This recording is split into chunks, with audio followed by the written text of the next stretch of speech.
Seorang mukmin dia cerdas. Dia bisa membaca situasi. Dia tahu mana orang baik, mana orang buruk. Memberikan analisa lapangan. Tapi ketika dia dibohongin orang dan kasus itu tidak besar, tidak berimbas kepada yang lain-lain, dia tidak mempermasalahkan, dia tidak melawan, dia tidak interupsi lalu dia bantah pendapat yang lagi bicara. Nggak penting bagi dia, karena dia karim, karena dia orang yang mulia, karena dia dididik oleh Islam menjadi orang besar, dan orang besar hanya mengurus perkara-perkara besar. Orang besar nggak ngurus perkara-perkara kecil. Kira-kira kalau ada rapat RT, RI 1 datang nggak? Nggak datang.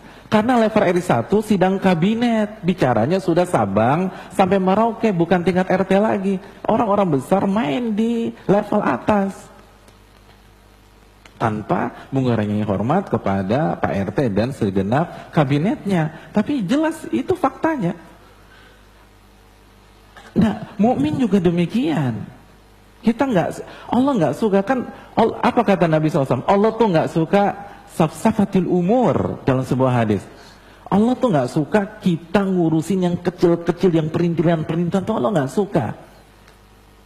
Jadi kalau ada, nggak setiap ucapan tuh dibantah, nggak setiap sebuah statement di sosmed dikomenin. Waktu habis, Anda dihisap sama Allah.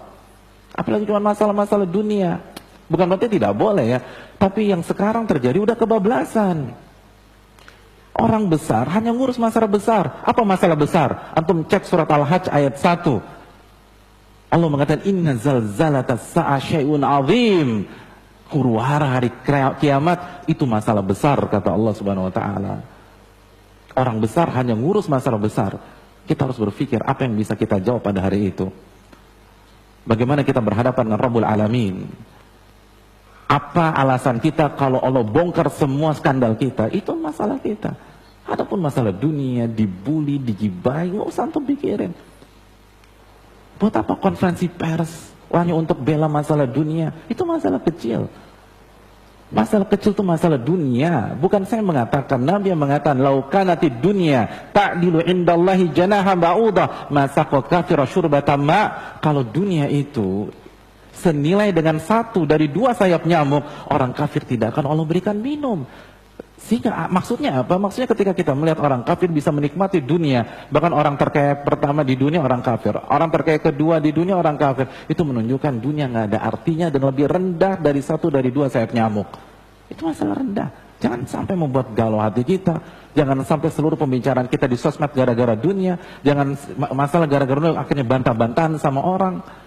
Sesuatu yang nggak berharga nggak usah dihargai, diketawain orang. Nggak semua bully ditanggapi, nggak semua fitnahan ditanggapi. Makanya Nabi difitnah 13 tahun, nggak pernah ada press conference tuh. Mohon maaf saya Muhammad itu nggak benar, saya dibilang dukun, ini data medis saya normal semua, nggak ada.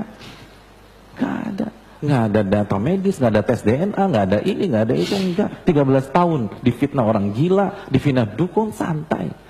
Dunia itu kayak parfum aja, antum pakai, jangan antum telen, mati antum, keracunan. Oke.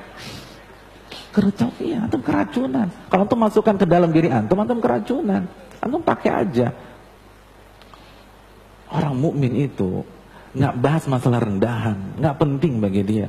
Tapi kalau udah bicara dosa, bicara adab kubur, bicara berhadapan dengan mungkar dan nakir, iya, dia pay attention di sana. Dia akan dengar. Dia tahu dia akan berhadapan dengan Allah. Di benaknya ada sebuah hadis riwayat Imam Tirmidzi, la tazulu qadama 'abdin yaumal qiyamah hatta yus'ala an arba. Tidak akan beranjak kaki seorang hamba kecuali dia ditanya tentang 4 perkara. Wa an umrihi fima afnah. Dia akan ditanya tentang waktunya, usianya bagaimana dia habiskan. Dalam riwayat wa an syababiha fima ablah, dia akan ditanya tentang waktu mudanya. Itu waktu muda dari balik sampai 40 tahun akan Allah bongkar sehabis-habisnya.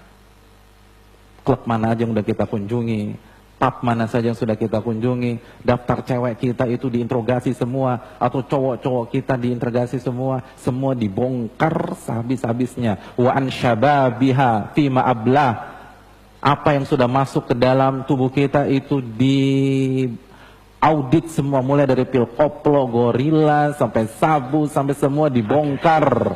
Masa muda dihabisi oleh Allah Subhanahu wa taala kecuali kita bertobat kepadanya. Jangan senyum ketika Anda bermaksiat kepada Allah. Memang Allah kasih delay, nanti kena. Kalau mau senyum nanti di akhirat. Sekarang nggak ada gunanya. Seorang mukmin dia tahu itu, makanya masalah-masalah ini nggak penting.